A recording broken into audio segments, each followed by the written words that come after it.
Target কেমনি বানাইছে ওসমান রে, বিদায় কেমনি করে দিছে ওসমানকে।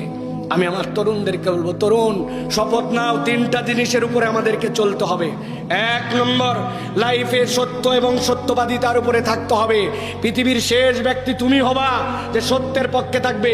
দুনিয়া বদল হয়ে যেতে পারে, আমি ইনসাফ এবং সত্যের পক্ষে। রাজি আছো? রাজি আছো? দুই নম্বরে মনে রাখতে হবে, এই বাংলাদেশ আমাদের জন্মভূমি, এই বাংলাদেশ আমাদের প্রিয় ভূমি। এই দেশে অনেক লোক আছে ফেক ফেক এই দেশে থাকে, এই দেশকে ভালোবাসে না। এই দেশের ভালোবাসার লোক হচ্ছে ইসলামপন্থীরা।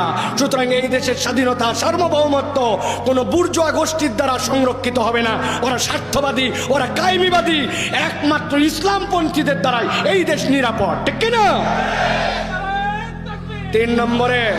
তিন নম্বরে মনে রাখতে হবে, প্রিয় ভাইয়েরা, ওসমানের আদর্শ কি ছিল, লালন করেছে সে কি হৃদয়ে কি।